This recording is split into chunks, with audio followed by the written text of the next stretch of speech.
yang keempat, yaitu kita akan bahas mengenai gelombang elektromagnetik ya. Suara saya sudah masuk belum?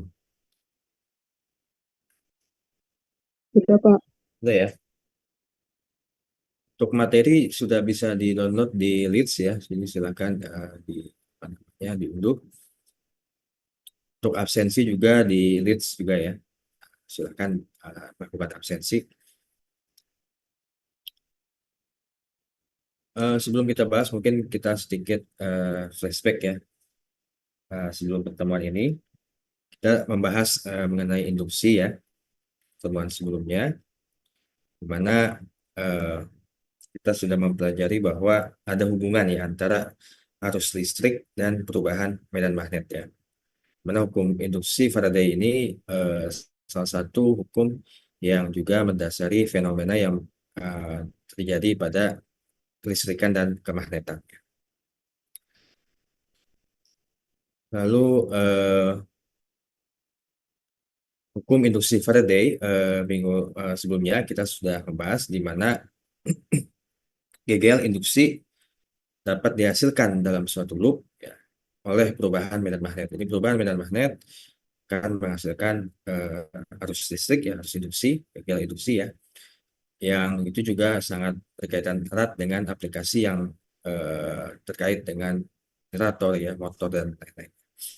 Ini namanya konsep-konsep yang harus kalian pahami ya. Lalu mungkin di pertemuan hari ini ya kita akan bahas kelanjutan dari materi-materi sebelumnya, di mana kita akan lebih fokus ke gelombang elektromagnetik ya.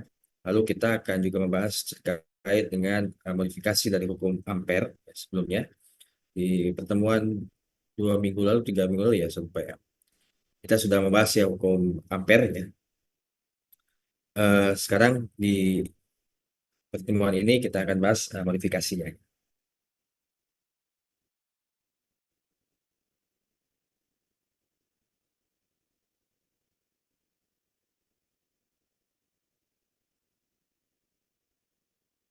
Baik, sebelumnya kita sudah membahas ya hukum Ampere, di mana hukum Ampere itu menggambarkan ya hubungan antara arus listrik ya dan medan magnet yang dihasilkannya.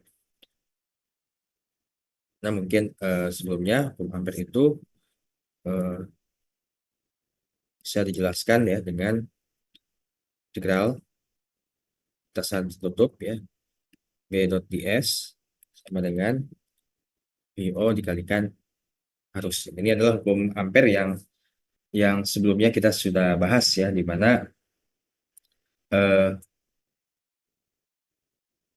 dari persamaan ini eh, kita bisa mendapatkan hubungan di mana arus listrik itu menghasilkan medan magnet ya dalam suatu lintasan yang tertutup, di mana sebelumnya kita menggunakan kawat ya, kawat yang dialiri oleh listrik gitu ya, dan ada kawat yang dialiri oleh oleh arus listrik ini yang menghasilkan medan magnet ya dalam suatu lintasan yang tertutup ya, yang bentuk seperti loop seperti itu.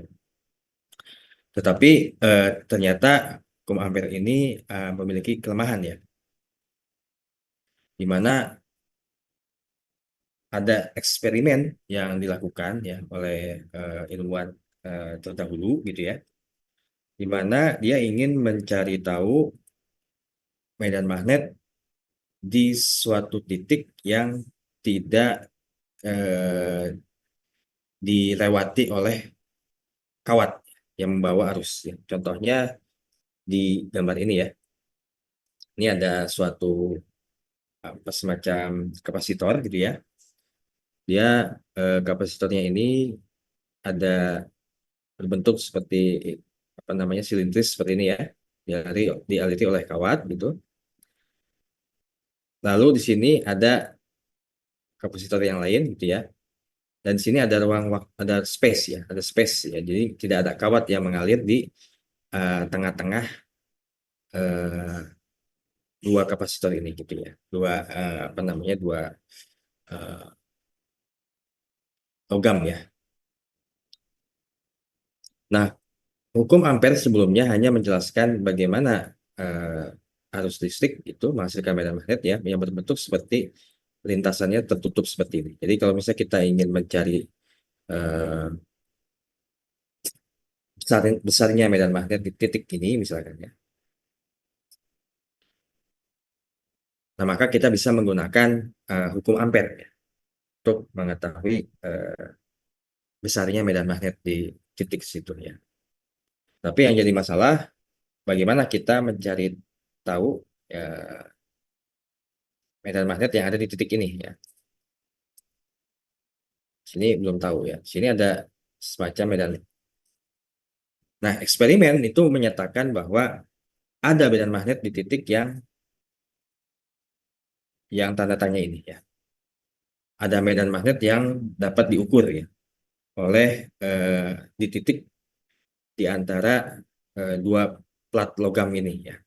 Jadi dia tidak dilalui oleh kawat, tapi dia ada space, dia ada celah gitu ya.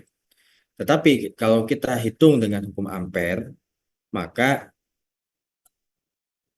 hasil eksperimennya tadi eh, apa maksudnya tidak bertentangan hukum ampere dengan hasil eksperimen tadi. Sehingga hukum ampere itu tidak bisa menjelaskan ya adanya kontradiksi tadi ya yang muncul akibat diskontinuitas ya arus dalam celah kapasitor. Ya.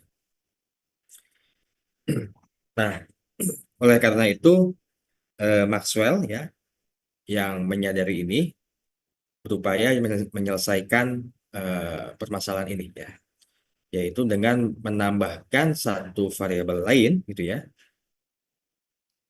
dan sekaligus juga memodifikasi hukum ampere dengan eh, menggunakan atau menambahkan yang dinamakan displacement current atau arus pergeseran atau arus perpindahan.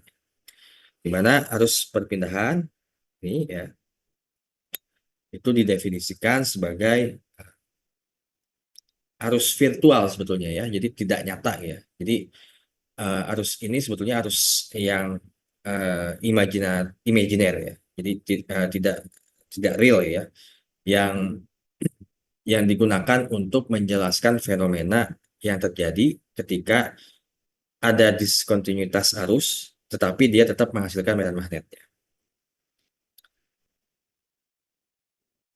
Nah, jadi saya ulangi ya, arus perpindahan ini atau displacement current ini adalah arus yang sifatnya virtual, imajiner gitu ya, yang tidak real, yang digunakan untuk menjelaskan secara matematis ya fenomena ini gitu ya. Sehingga eh, hukum ampere yang sebelumnya itu disempurnakan jadi hukum ampere Maxwell gitu ya. Nah, untuk arus displacement ini ya itu dinotasikan dalam huruf I subscript D ya. Ini menunjukkan arus perpindahan atau displacement current ya. Lalu ada epsilon 0 ya permitivitas ruang hampa. Lalu ada perubahan medan listrik ya gitu ya.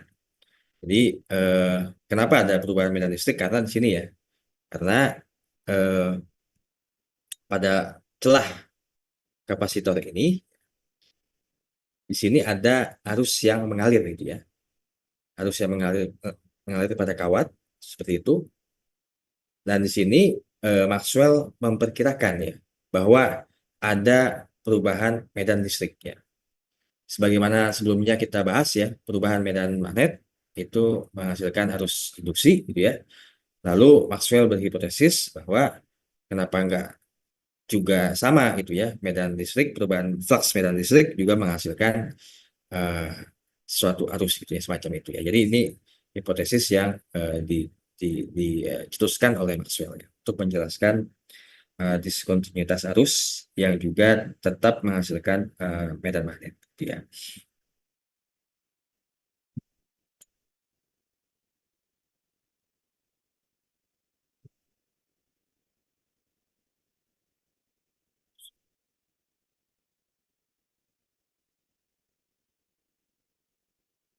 Nah, ini adalah hukum Ampere Maxwell ya. Nah, di sini sudah dilakukan modifikasi ya, mana sebelumnya kita menggunakan hukum ampere ya, integral lintasan tertutup ya, B dot ds ya sama dengan mu O dikalikan I ya. Itu untuk hukum ampere, tapi untuk hukum ampere Maxwell kita menambahkan satu variabel lagi, satu faktor lagi, yaitu arus displacement ya, arus perpindahan, mana arus perpindahan ini merupakan bisa dijelaskan ya dengan eh, hubungan antara perubahan flux listrik ya yang dihasilkan tadi ya di suatu celah kapasitor seperti itu. Nah, lalu untuk flux listrik ya yang melalui suatu permukaan es ya di sini itu diberikan oleh rumus ini ya, mana flux listrik itu setara dengan medan listrik dikalikan luasan plat kapasitor ya, atau juga setara dengan muatan dibagi dengan epsilon 0 ya, atau permitivitas ruang. Jadi di sini medan listrik ada dihasilkan pada celah-celah kapasitor seperti ini.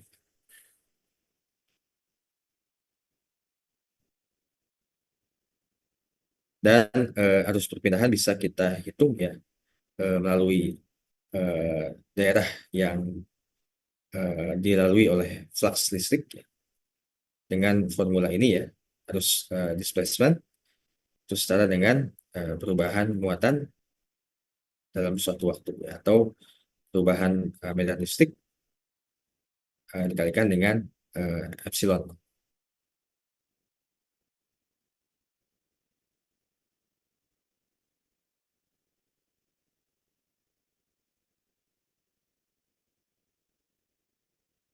Nah, arus perpindahan yang melalui wilayah tadi S ya, itu tepat sama dengan arus konduksi dalam kawat yang terhubung ke kapasitor. Nah, dengan mempertimbangkan permukaan S, kita dapat mengidentifikasi arus perpindahan sebagai sumber medan magnet pada batas permukaan tersebut. Nah, arus perpindahan ini berasal dari medan listrik yang berubah terhadap waktu. Sehingga kesimpulannya dari modifikasi yang dilakukan oleh Maxwell adalah bahwa medan magnet dapat dihasilkan tidak hanya oleh arus konduksi ini yang dimaksud adalah arus yang mengalir pada kawat ya. Jadi yang pada pertemuan-pertemuan sebelumnya kita selalu menggunakan kawat yang dialiri oleh arus listrik gitu ya, untuk menjelaskan medan magnet yang dihasilkan oleh arus yang mengalir pada kawat ya. Tapi ternyata melalui eksperimen yang dilakukan oleh Maxwell, medan magnet tidak hanya dihasilkan oleh arus konduksi, tetapi juga oleh perubahan medan listrik terhadap waktu seperti itu ya.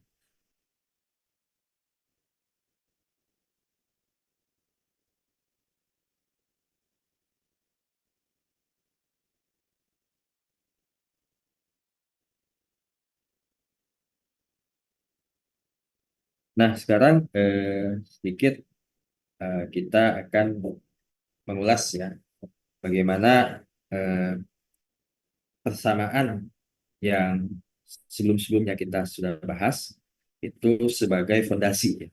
Sebagai fondasi yang menjelaskan fenomena kelistrikan dan kemagnetan. Karena ada 4 persamaan penting. 4 persamaan penting.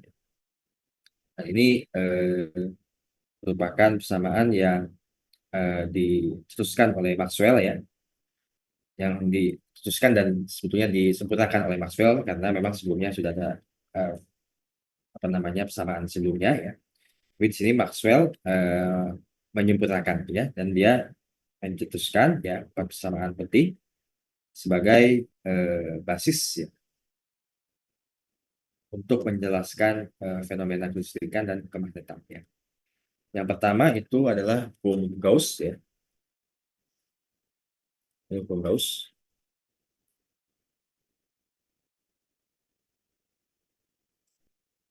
Nah, hukum Gauss ini mungkin kalian sudah dapatkan ya mungkin sebelum kelas besar ya, di mana hukum Gauss ini menyatakan bahwa total flux listrik yang melalui suatu permukaan tertutup sama dengan muatan bersih di dalam permukaan itu dibagi dengan epsilon naught.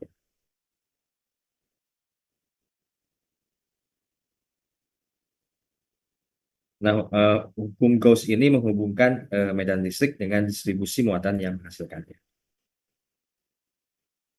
Lalu yang kedua itu adalah eh, hukum Gauss juga, tapi dalam magnet.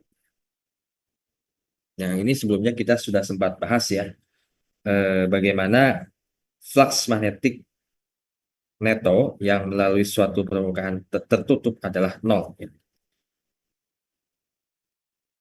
Nah, di sini artinya jumlah garis medan magnet yang masuk ke dalam suatu daerah atau volume yang lintasannya atau permukaan tertutup harus sama dengan jumlah garis medan yang keluar dari daerah itu. Sehingga eh, ini juga mengimplikasikan bahwa garis medan magnet tidak memiliki awalan atau akhiran. Ini berbeda ya dengan hukum Gauss yang ada untuk menjelaskan kelistrikan. Kalau kelistrikan mungkin kalian sudah dapat sebelumnya ya, mana ada muatan positif gitu ya, lalu dia mengalir ke muatan negatif gitu ya, medan listriknya seperti itu ya. Jadi seperti itu ya. Tapi kalau untuk eh, medan magnet, ya, garis-garis medan magnet, dia berbentuk seperti loop ya, gitu ya, loop. Gitu. Kalau misalkan ada magnet gitu ya, kutub utara, kutub selatan, maka dia seperti ini ya, loop. Dia selalu berbentuk loop. Makanya di sini integral lintasan tertutup B.GA itu sama dengan nol, sama dengan nol. Jadi kalau misalkan kita ingin membedakan apa namanya hukum Gauss kelistrikan dan hukum Gauss magnet, mungkin kita bisa menggunakan beberapa analogi yang sederhana ya mungkin seperti misalkan kalian menyalakan air ya pada keran gitu ya, lalu kalian nyalakan gitu ya, maka air mengalir gitu ya. Nah ini misalkan itu untuk menjelaskan hukum Gauss pada kelistrikan. Jadi ketika kita menyalakan keran air, maka di situ air mengalir gitu ya dari keran, lalu dia akan ngalir ke bawah, lalu masuk ke drainase. Ya, jadi itu menggambarkan medan listrik. Tapi kalau misalkan hukum Gauss apa namanya magnet, hukum Gauss menyatakan bahwa garis-garis medan magnet berbentuk loop. Ya. Jadi berbeda dengan kelistrikan, maka kita menggunakan analogi yang lain, yaitu misalkan kolam ya, kolam atau sungai yang bentuknya seperti lingkaran gitu ya, donat. Airnya mengalir gitu ya, tanpa ada awalan atau akhiran seperti itu ya. Dan persamaan ini yang menjelaskan secara matematis ya, apa namanya garis-garis atau medan magnet yang ada pada kelistrikan ya, ataupun medan listrik ataupun medan magnet ya.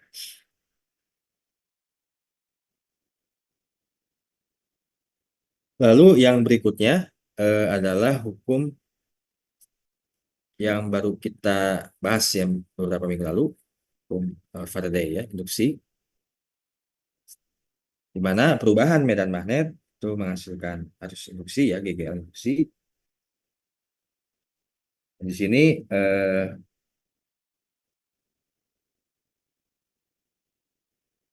perubahan medan magnet itu perubahan flux medan magnet akan menciptakan medan listrik ya, dan juga ada GGL yang dihasilkan gitu ya, gaya gerak listrik atau IMF yang dihasilkan, yang merupakan integral garis medan listrik di sepanjang jalur yang tertutup. Dan ini akan sama ya hasilnya dengan laju perubahan flux magnetik yang melalui permukaan yang dibatasi oleh jalur tertutup seperti itu ya. Nah, konsekuensi dari hukum Faraday adalah adanya arus induksi ya dalam suatu loop kawat gitu ya. yang ditempatkan dalam medan magnet yang berubah terhadap waktu. Jadi yang ini sudah kita bahas ya 2 minggu lalu ya, mana kita menggerakkan magnet gitu ya pada suatu loop dan situ ada arus induksi yang terdeteksi gitu ya. Dan ini sudah apa namanya sudah kita bahas aplikasinya juga. Yang terakhir adalah yang kita bahas hari ini ya, mana eh,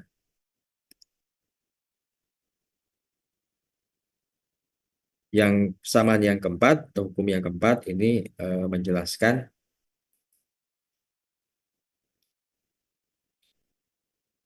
bahwa medan magnet juga dapat dihasilkan ya oleh perubahan medan listrik. Jadi tidak hanya medan magnet tidak hanya dihasilkan oleh arus konduksi ya, tapi juga dihasilkan oleh perubahan medan listrik ya. Dan secara matematis ya, integral ya, medan magnet di sepanjang jalur yang tertutup ya akan sama jumlahnya dengan mu O dikalikan dengan arus konduksi atau arus neto yang melewati jalur itu.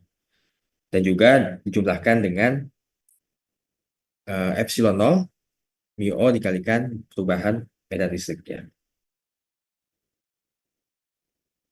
Jadi ini adalah 4 persamaan fundamental, 4 hukum fundamental yang digunakan untuk menjelaskan fenomena kelistrikan dan kemagnetan. Ini hukum yang harus kalian apa namanya pahami dengan baik ya.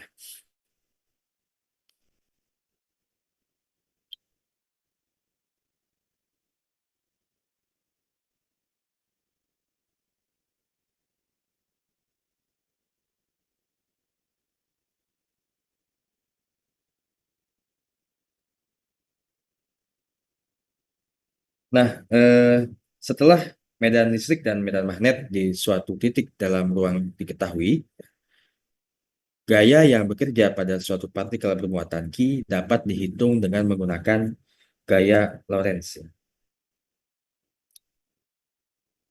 Di mana gaya Lorentz ini merupakan penjumlahan antara medan listrik ya dan medan magnet yang ada di suatu titik ya, yang sebelumnya kita sudah pernah bahas. Nah, persamaan-persamaan ini dengan persamaan Maxwell sebelumnya sepenuhnya menjelaskan semua interaksi elektromagnetik klasik dalam ruangan hampa ya.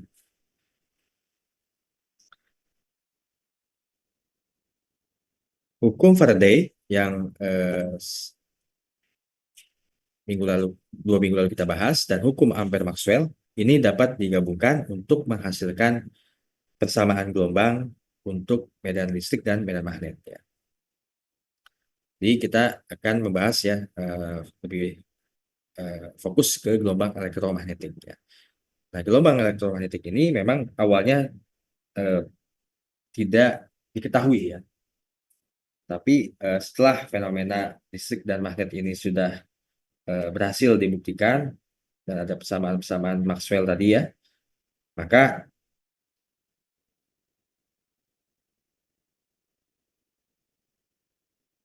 bisa dibuktikan bahwa cahaya adalah salah satu bentuk dari gelombang elektromagnetik. Nah, dari mana Maxwell ini apa namanya sebetulnya dia masih memprediksi ya. Bagaimana Maxwell itu memprediksi bahwa cahaya adalah bentuk dari gelombang elektromagnetik karena dengan menggabungkan hukum Faraday dan hukum Ampere Maxwell, maka ada suatu persamaan gelombang ya untuk menjelaskan medan listrik dan medan magnet ya. Dan dia mendapatkan solusi ya dari kedua persamaan ini di mana solusinya adalah sama hasilnya dengan kecepatan cahaya. Solusi dari persamaan gabungan hukum Faraday dan hukum Ampere-Maxwell adalah kecepatan cahaya. Ya, sehingga Maxwell apa namanya memprediksi bahwa cahaya itu adalah salah satu bentuk dari gelombang elektromagnetik.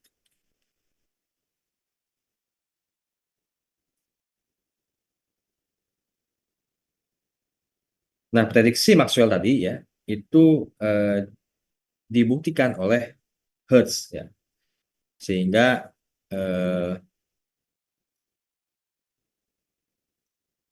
Hertz ini berhasil memverifikasi hipotesis Maxwell sebelumnya ya, di mana ada gelombang elektromagnetik ya, ada gelombang elektromagnetik. Nah, bagaimana caranya Hertz memverifikasi atau membuktikan secara eksperimental mengenai gelombang elektromagnetik cahaya ya, gelombang elektromagnetik. Di sini Hertz menggunakan kumparan induksi ya. Ini bisa kita lihat di apa namanya di slide gambar sebelah kiri gitu ya. Nah, Hertz ini menggunakan kumparan induksi yang dihubungkan oleh suatu pemancar ya berbentuk dua elektroda bola gitu ya, dengan celah sempit di antaranya seperti itu ya, seperti di gambar ya. Nah, kumparan ini memberikan loncatan tegangan dalam waktu singkat ya, sehingga menyebabkan satu elektroda itu menjadi bermuatan positif dan lainnya bermuatan negatif. Lalu timbul percikan listrik ketika medan listrik di sekitar elektroda ini cukup kuat ya, untuk mengionisasi udara. Jadi sehingga apa namanya eh,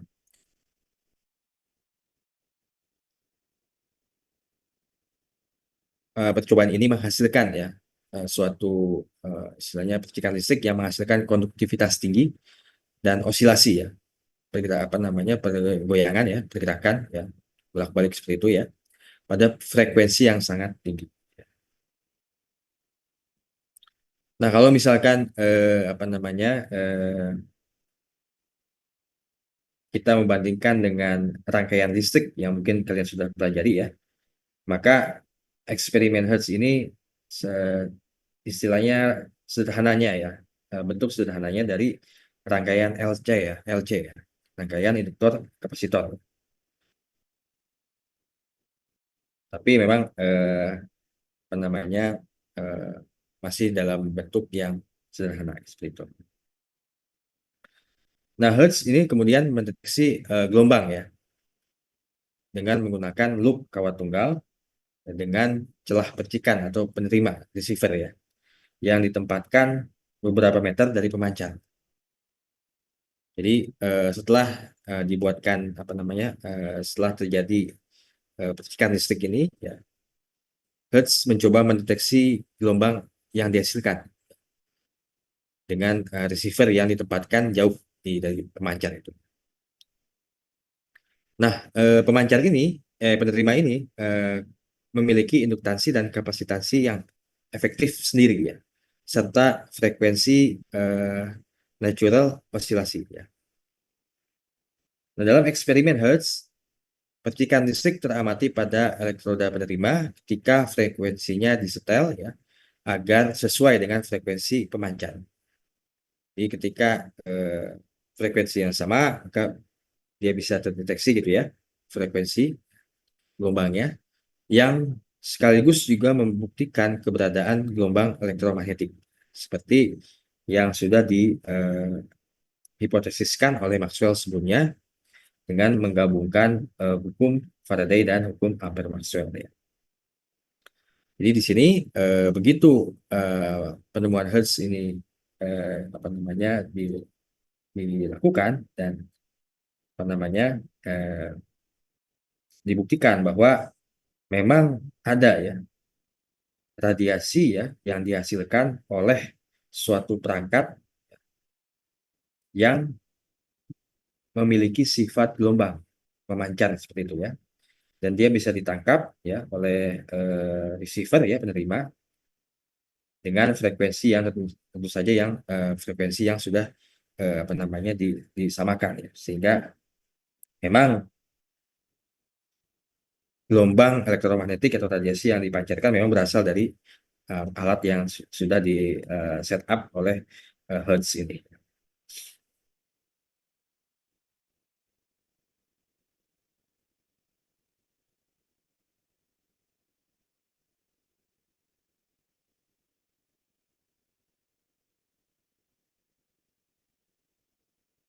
Nah, dari percobaan ini juga apa namanya eh,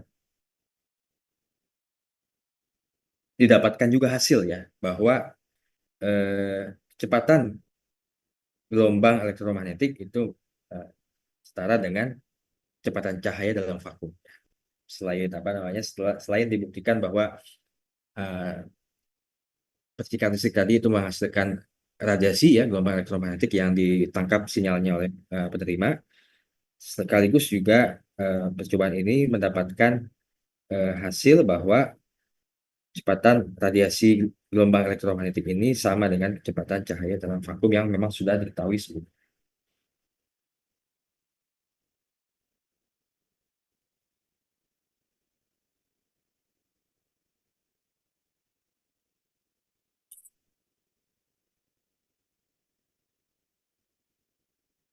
Baik, setelah kita sudah meyakinkan bahwa ada gelombang elektromagnetik, gitu ya, maka selanjutnya adalah kita ingin mempelajari sifat-sifatnya, gitu ya.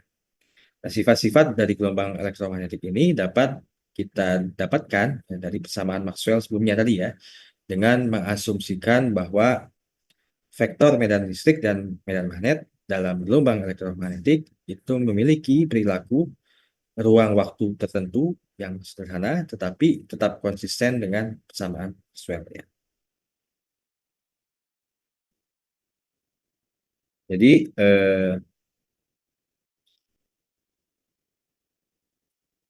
pada gelombang elektromagnetik kan di sini kita bisa lihat ya arah dari medan listrik dan medan magnet yang selalu saling tegak lurus.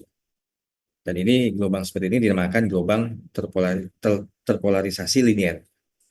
Selain itu, kita juga mengasumsikan bahwa besar medan listrik E dan besar medan magnet B hanya bergantung pada koordinat X dan waktu T, tapi tidak bergantung pada koordinat Y atau koordinat Z. Dan apa namanya eh, model ya, permodelan dari gelombang elektromagnetik ya dapat kalian lihat di gambar ini ya di gambar tengah mana medan listrik dan medan magnet itu selalu tegak lurus ya. Dan ini kita katakan bahwa eh, gelombang elektromagnetik ini berada pada suatu bidang seperti itu ya untuk menjelaskan apa namanya sifat gelombang dari cahaya seperti itu.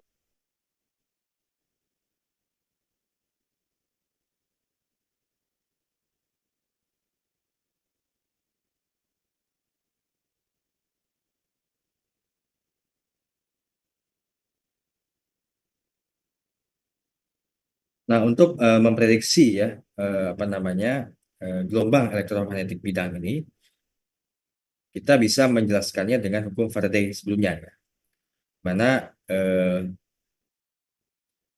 perubahan medan listrik itu menghasilkan perubahan medan magnet itu menghasilkan medan listrik, gitu ya.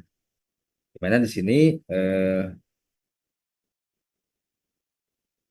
kita bisa menggunakan persamaan eh, Faraday sebelumnya ya. Lalu kita menganggap bahwa gelombang yang jadi, gitu ya, itu apa namanya bisa kita eh, evaluasi ya secara matematis seperti itu. Sehingga kita bisa mendapatkan suatu persamaan matematis yang eh, digunakan untuk menjelaskan fenomena gelombang elektromagnetik.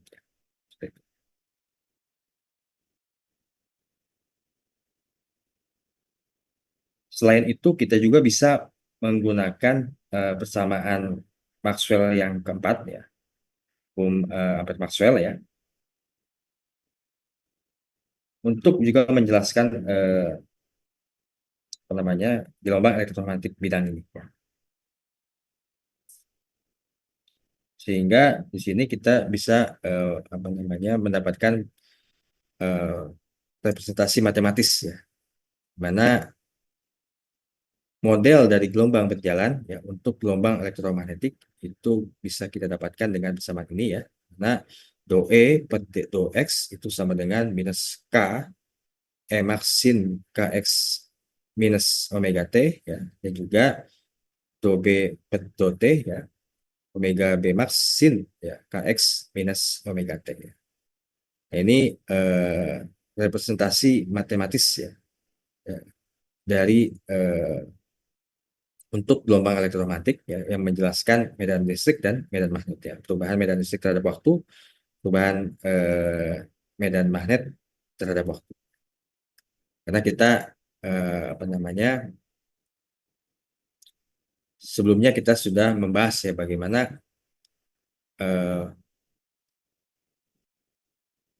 perubahan medan magnet itu menghasilkan arus induksi gitu ya.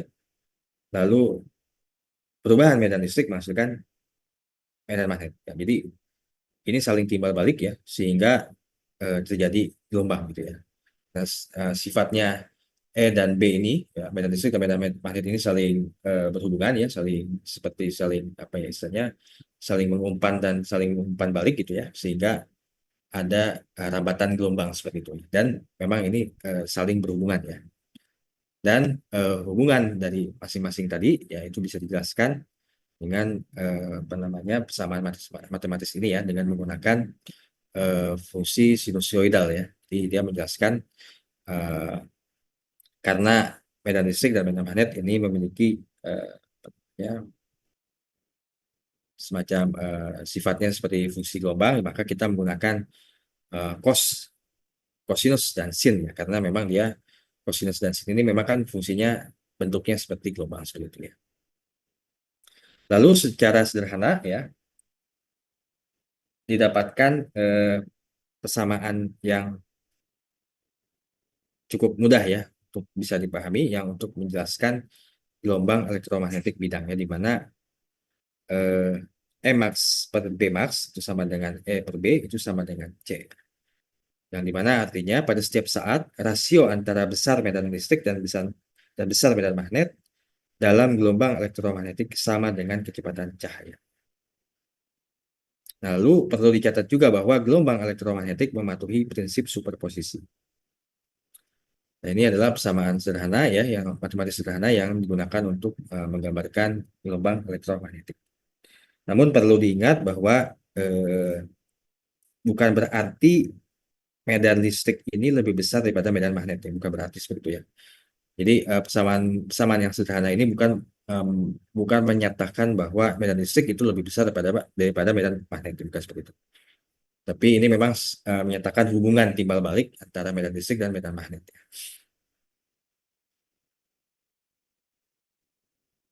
Oke, selanjutnya kita akan bahas energi gelombang elektromagnetik ya. Kalau ada pertanyaan, mungkin saya silakan ya.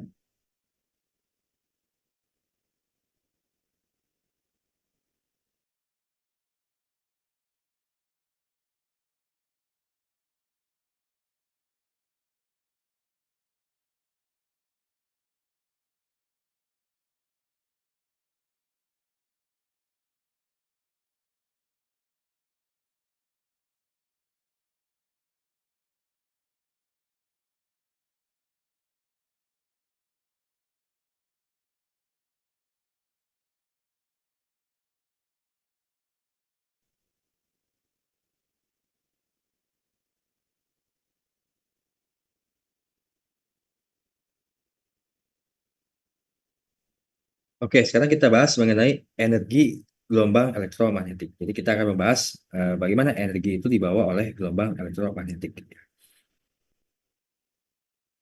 Nah, di sini kita sudah mengidentifikasi ya bahwa eh,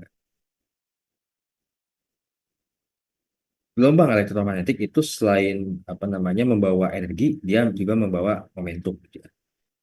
Walaupun apa namanya massa dari foton atau partikel cahaya itu sangat kecil, tapi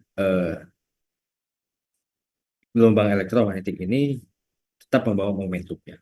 walaupun masanya memang sangat-sangat kecil. Kenapa? Karena dia memiliki energi yang dibawa seperti itu ya. Nah, laju transfer energi oleh gelombang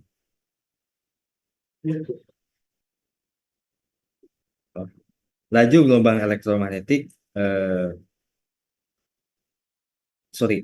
laju transfer energi oleh gelombang elektromagnetik ini dijelaskan oleh vektor S ya, di mana vektor S ini dinamakan sebagai vektor Poynting ya. Poynting ini adalah nama saintis yang mencetuskan bahwa ada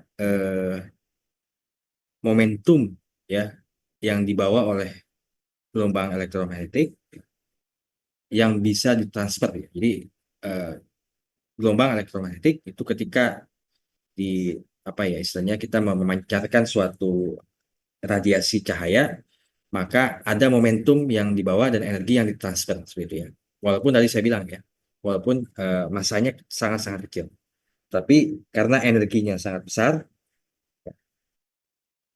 karena dia bergerak dengan kecepatan cahaya gitu ya, maka ada momentum yang dibawa, termasuk juga bisa ditransfer itu energinya. Nah, laju transfer energinya ini dijelaskan oleh vektor Poynting ya, disimbolkan oleh huruf S, mana persamaannya ini adalah 1/μ dikalikan perkalian silang vektor antara medan listrik dan medan magnet.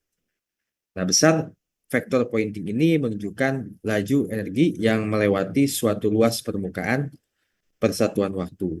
Dengan permukaan itu tegak lurus terhadap arah perambatan gelombang. Ya, tadi sebelumnya saya sudah menggambarkan bagaimana gelombang elektromagnetik digambarkan dalam suatu bidang gitu ya. Di mana di sini ada medan listrik ya yang mengarah ke sumbu Y, medan magnet yang mengarah ke sumbu Z, lalu arah gelombang menuju atau berada di sumbu X ya, sebagaimana eh, slide sebelumnya saya gambarkan ya. Nah, vektor S ini vektor Poynting X ini itu digambarkan searah ya dengan perambatan gelombangnya. Jadi yang berwarna merah ini adalah vektor S ya, mana vektor S ini adalah vektor Poynting yang menunjukkan laju energi ya, yang arahnya sama atau searah dengan perambatan gelombang ya.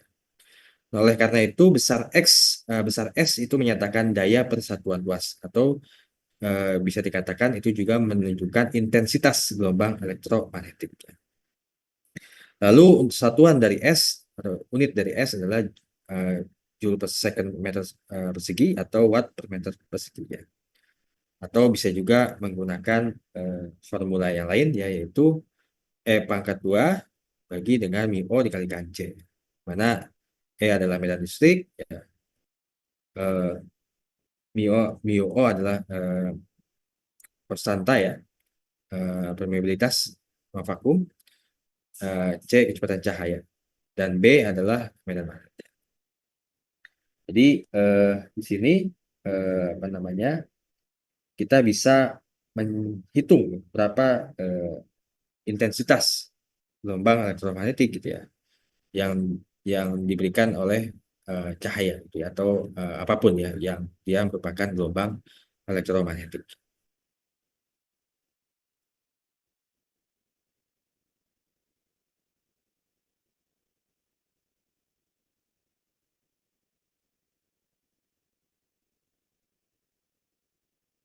Nah, selain itu juga kita bisa menghitung rata-rata waktu dari S selama satu atau lebih siklus ya, yang juga disebut sebagai intensitas gelombang atau S rata-rata ya. Dimana untuk intensitas gelombang ya ini formulanya kurang lebih eh, mirip ya dengan yang sebelumnya, di mana intensitas gelombang itu setara dengan E max dikalikan B max dibagi dengan 2μO. Lalu setara juga dengan E kuadrat max dibagi 2μO dikalikan C, atau setara juga dengan C dikalikan B kuadrat max ya, bagi dengan 2 mu. Selain itu ada energi persatuan volume yang terkait dengan medan listrik, yaitu densitas energi sesaat. Nah, densitas energi sesaat ini formulanya adalah setengah epsilon 0 kalikan E pangkat 2. Selain itu ada juga densitas energi sesaat yang terkait dengan medan magnetiknya. Mana densitas energi sesaat yang terkait dengan medan magnetik ya, itu bisa kita dapatkan dengan rumus setengah epsilon 0 E pangkat 2. Atau bisa juga apa namanya, dengan menggunakan formula yang lainnya. Jadi bisa menggunakan beberapa formula. Ini apa namanya, formula ini memang sangat penting ya digunakan ya untuk menganalisa antena gitu ya, gelombang gelombang elektromagnetik yang dipancarkan oleh antena yang berhubungan dengan telekomunikasi gitu ya, optik atau laser atau perangkat perangkat device yang memancarkan radiasi ya, kita bisa menganalisis gitu ya aliran energi ya yang ada gitu ya pada suatu perangkat itu, termasuk juga dengan intensitasnya ya, densitas energinya seperti apa ya.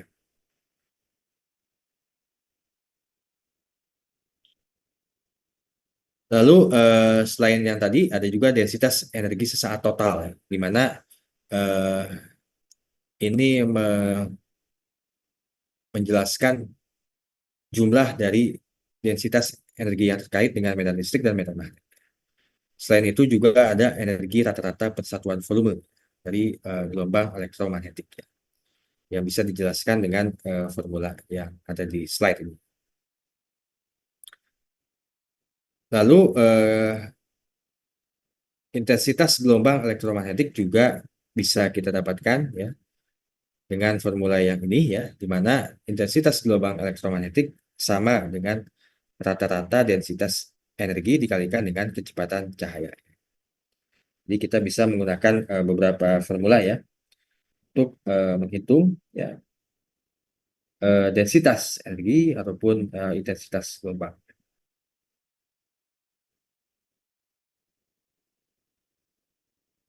Nah, contoh kasusnya kita akan bahas ya di slide ini ya, di mana kita menggunakan contoh ya matahari ya, di mana matahari ini mengirimkan sekitar 10 pangkat 3 watt per meter persegi energi ya ke permukaan bumi melalui radiasi elektromagnetiknya. Dan di sini kita coba kita hitung ya total daya yang mengenai atap sebuah rumah. Jadi seperti yang tadi saya sempat katakan ya, bahwa gelombang elektromagnetik ya walaupun dia masanya kecil, sangat kecil ya, bisa dianggap seperti nol, dia tetap memiliki momentum ya, memiliki momentum dan dia bisa mentransfer energinya ya. Lalu di sini kita mengasumsikan dimensi atap adalah 8 kali 20 meter. Lalu kita juga mengasumsikan bahwa nilai rata-rata vektor pointing untuk radiasi adalah satu atau 1000 watt ya, 1000 watt per meter persegi. Nah, nilai ini merepresentasikan daya persatuan luas atau intensitas cahaya. Nah, dengan mengasumsikan bahwa radiasi jatuh tegak lurus terhadap atap, maka kita bisa memperoleh ya, total daya rata-rata ya eh, yang kita dapatkan yaitu 1,6 ya, dikalikan 10 pangkat 5 watt. Nah, di sini kita dapatkan bahwa daya ini jauh lebih besar daripada kebutuhan daya rata-rata sebuah rumah. Nah, kalau misalkan daya ini bisa diserap atau dikonversi ya sepenuhnya oleh suatu device ya, maka akan tersedia lebih dari cukup energi untuk rumah itu.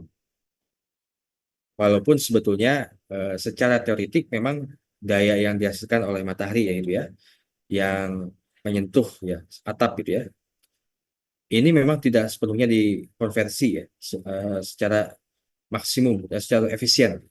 Misalkan kita menggunakan solar cell gitu ya, ada cahaya ya, cahaya matahari ya, kita apa namanya di atap rumah kita berikan solar cell gitu ya, panel surya, lalu eh, energi yang ada diserap oleh panel surya disimpan lalu dikonversi.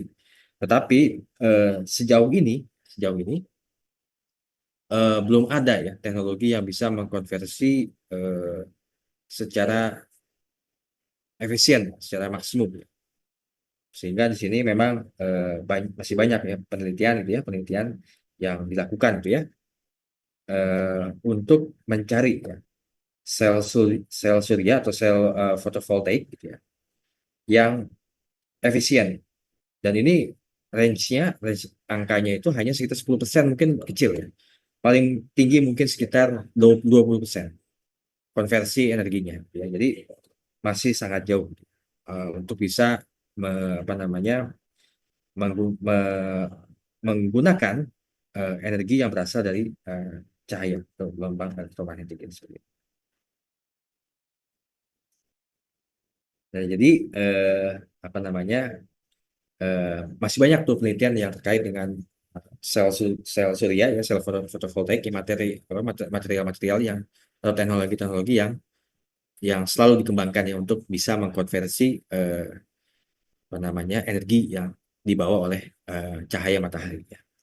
Nah, mungkin di kalian di kimia ya bisa kalian apa namanya beberapa eh, tugas akhirnya sudah ada beberapa yang membahas mengenai solar cell ya, sel surya.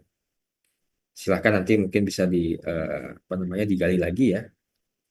Setahu saya belum ada yang di bawah di atas 20% ya sampai saat ini.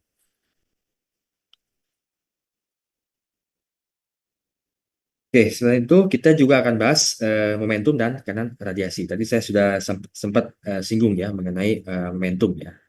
Di gelombang elektromagnetik ya, selain dia membawa energi, dia juga membawa momentum ya.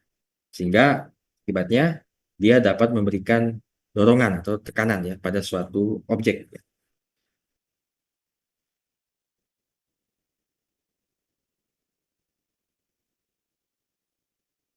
Nah, gelombang elektromagnetik tidak hanya menyangkut energi, tapi juga momentum linier. Ketika momentum ini diserap oleh suatu permukaan, maka tekanan akan diberikan pada permukaan tersebut. Ya. Dengan demikian, permukaan tersebut merupakan sistem tidak terisolasi untuk momentum. Dan dalam pembahasan ini, kita akan mengasumsikan bahwa gelombang elektromagnetik jatuh tegak lurus ke permukaan dan mengangkut total energi atau TER ya, ke permukaan dalam selang waktu delta T. Nah, Maxwell menunjukkan bahwa eh, jika permukaan menyerap seluruh energi yang datang dalam selang waktu tersebut, maka total momentum P yang ditransfer ke permukaan memiliki besar TER dibagi dengan C. Dan ini dikatakan penyerapan sempurna. Jadi P di sini tekanan yang diberikan oleh permukaan didefinisikan sebagai gaya persatuan luas dan juga bisa dikatakan apa namanya eh, total energi dibagi dengan kecepatan cahaya. Nah, selain itu, tekanan yang diberikan pada permukaan juga didefinisikan sebagai eh, S dibagi C atau 1 per C dikalikan DT per D, DT per DT ya dibagi dengan luas area. Ya. Dan ini kalau misalkan apa namanya di kasusnya itu penyerapan yang sempurna, maka tekanan itu setara dengan besaran vektor pointing ya dibagi dengan C. Ini kalau misalkan kasusnya penyerapannya sempurna ya. Jadi ketika cahaya matahari gitu ya menyentuh suatu materi atau suatu objek gitu ya, maka sebetulnya ada tekanan yang diberikan karena ada momentum yang di bawah ya. Walaupun memang apa namanya sangat-sangat kecil sehingga kita tidak bisa merasakan. Tapi kalau misalkan di ruang hampa itu bisa ya, bisa bisa apa namanya bisa terasa gitu. Jadi misalkan di ada kapal luar angkasa atau objek yang melayang di luar angkasa gitu ya, eh, bisa menggunakan cahaya eh, atau gelombang elektromagnetik ya, sehingga dia bisa bergerak seperti itu ya. Jadi aplikasinya itu ada di salah satu apa ya objek luar angkasa ya. Walaupun ya walaupun ya seperti yang saya katakan bahwa tekanan yang diberikan itu sangat-sangat kecil, sangat-sangat kecil, sehingga kita tidak bisa tidak bisa merasakannya. Tapi ada ya, bukan bukan tidak ada ya.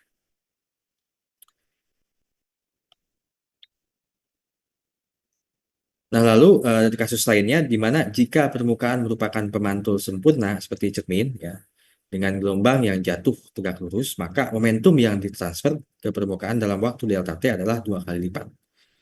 Nah, ini karena momentum yang ditransfer oleh cahaya datang adalah P sama dengan total energi dibagi C, ya, dan momentum yang ditransfer oleh cahaya yang dipantulkan juga P sama dengan T dibagi C. Ya. Oleh karena itu, kalau misalkan kasusnya adalah pemantulan yang sempurna, maka total momentumnya adalah 2T dibagi C. Mana apa namanya kasusnya ini kalau misalkan eh, terjadi pemantulan sempurna.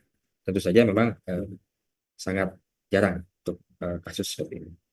Nah, selain itu juga tekanan radiasi yang diberikan pada permukaan pemantul sempurna oleh gelombang elektromagnetik yang datang tegak lurus juga bisa kita cari dengan formula yang lain ya, yaitu 2S dibagi C, di mana S adalah besarnya vektor Poynting. Ya.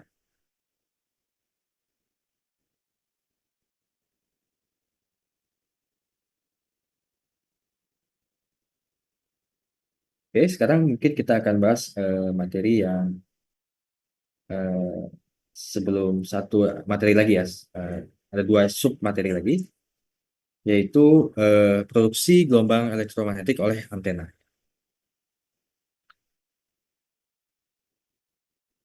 Nah, muatan stasioner dan arus konstan tidak dapat menghasilkan gelombang elektromagnetik. Tapi jika arus dalam suatu kawat berubah terhadap waktu, kawat tersebut akan memancarkan gelombang elektromagnetik. Nah, mekanisme utama yang bertanggung jawab atas radiasi ini adalah percepatan partikel bermuatan. Nah, setiap kali partikel bermuatan mengalami percepatan, maka energi dipindahkan dari partikel tersebut dalam bentuk radiasi elektromagnetik. Gitu ya. Nah, ini gambar di sebelah kiri adalah menggambarkan bagaimana produksi gelombang elektromagnetik oleh antena.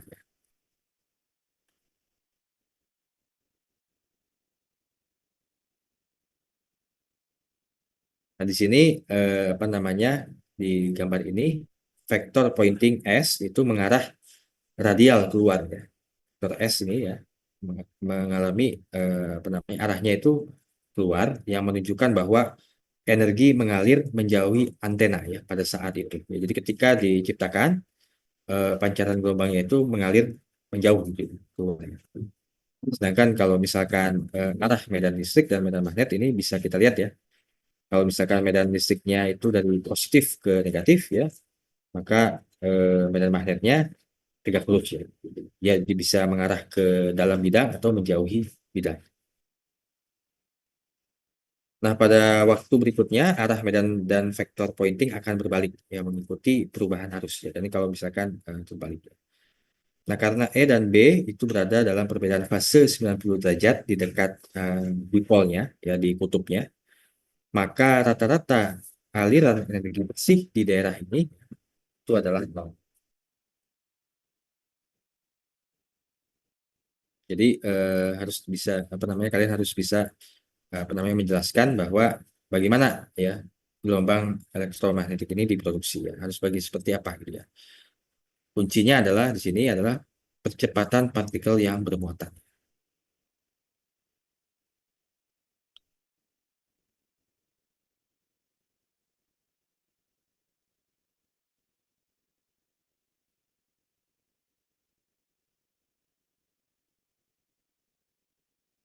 Nah, walaupun di sini rata-rata aliran energi bersih yang ada di daerah ini adalah nol, tetapi eh, itu bukan berarti bahwa tidak ada energi yang dipancarkan. Jadi bukan berarti bahwa eh, rata-rata yang ada di daerah itu ya, di daerah tadi ya, di daerah gambar ini itu nol, tapi ada energi yang dipancarkan. Karena di sini momen dipol berkurang dengan faktor 1/r⁻3, di mana medan ini menjadi sangat kecil pada jarak yang jauh dari antena.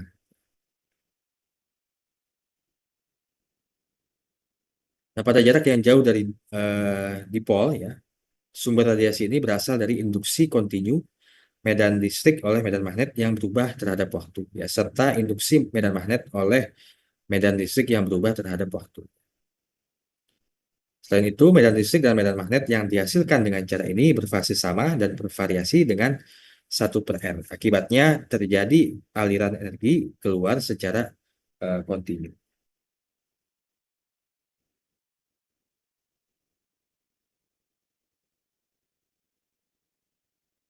Nah, ini yang menggambarkan apa namanya konsep-konsep yang menjelaskan fenomena bagaimana gelombang elektromagnetik diproduksi oleh antena. Ya, bagaimana eh, apa namanya radiasi elektromagnetik ini dipancarkan seperti itu ya. Nah, yang terakhir kita akan bahas mengenai spektrum elektromagnetik ya, di mana mungkin ini saya sudah sempat bahas di kimia ya, sehingga tidak perlu saya perjelas lebih detail lagi ya, di mana di sini sebagaimana kita sempat bahas ya, di mana gelombang elektromagnetik ini memiliki frekuensi dan panjang gelombang yang berbeda-beda. Ya, dari yang panjang gelombangnya sangat tinggi gitu ya, seperti gelombang radio ya, lalu ada gelombang eh, microwave, atau ada yang panjang gelombangnya sangat-sangat eh, pendek seperti X-ray ya, ultraviolet, gamma ray ya. Sekaligus juga di mana eh, hubungan antara wavelength ya, panjang gelombang dan frekuensi itu berbanding terbalik ya. Jadi kalau misalkan panjang gelombangnya semakin tinggi, maka dia frekuensinya semakin rendah, dan juga berarti itu juga energi yang dipancarkan juga semakin eh, rendah juga ya. Nah, oleh karena itu maka kenapa X-ray itu sangat berbahaya, gamma ray sangat berbahaya ya, karena memang dia memancarkan energi ya, energi yang tinggi ya, sehingga eh, dalam paparan atau dosis yang tinggi itu bisa berbahaya bagi manusia.